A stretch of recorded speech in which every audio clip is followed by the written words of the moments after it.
కాకినాడ జిల్లా రౌతులపూడి మండలం లచ్చిరెడ్డిపాలెంలో తుని ఎక్సైజ్ అధికారులు తనిఖీలు చేశారు. 85 బెల్లపు బస్తాలను నిల్వ చేసిన 3,400 కేజీల సారాయి బెల్లాన్ని పట్టుకున్నారు. నాటు సారా తయారీకి ఉపయోగిస్తున్న వ్యాన్, 2 ద్విచక్ర వాహనాలు, 50 లీటర్ల నాటు సారాను స్వాధీనం చేసుకుని 3 నిందితులను అరెస్టు చేసినట్లుగా ఎక్సైజ్ అధికారి ఎం కృష్ణకుమారి తెలిపారు. సిఐ గారికి వచ్చిన సమాచారం మేరకు సిబ్బంది, ఎస్ఐ గారు, సిఐ స్టాఫ్ వెళ్ళారండి.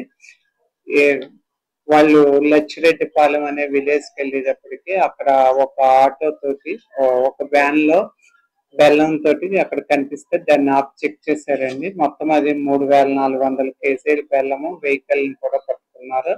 దానికి సంబంధించి ఎండవల్లి శ్రీనివాసరావు అనే వ్యక్తిని, అశోక్ ల్యాండ్ ఆ బెల్లం యొక్క సప్లైర్ ని అరెస్ట్ చేశారండి. వాళ్ళ దగ్గర ఇన్ఫర్మేషన్ తీసుకుని పెదపాటి లోవరాజు, బొడ్డు సునీల్ అన్న వ్యక్తులను అరెస్ట్ చేశారండి. వాళ్ళ బెల్లం మీద మాకు 50 లీటర్ల సారా కూడా దొరికింది. మొత్తం 50 లీటర్ల సారాని 3 వెహికల్స్ ని, ఒక వ్యాన్, ఒక 2 టూ వీలర్స్ ని అరెస్ట్ చేశారండి. 4 పర్సన్స్ ని కస్టడీలోకి తీసుకున్నారు ఈ రోజు. ఇదంతా నవోదయంలో భాగంగా చేస్తున్నామండి. అంటే క్రూషియల్ రైట్స్. ఇది కాకుండా ఈ వారంలో 13,000 వాల్స్ కొట్టామండి. 1 వీక్ లో 17 కేసులునండి, 18 మంది పర్సన్స్ ని చూపించామండి.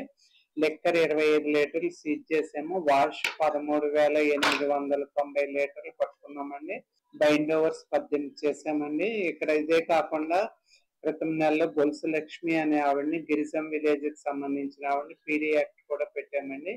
ఏమైనా కానీ నవోదయం అన్నది కాకినాడ జిల్లాలో కంప్లీట్ చేసి సారా రహిత జిల్లాగా వచ్చే నెలాఖరికి డిక్లేర్ చేస్తున్నామండి.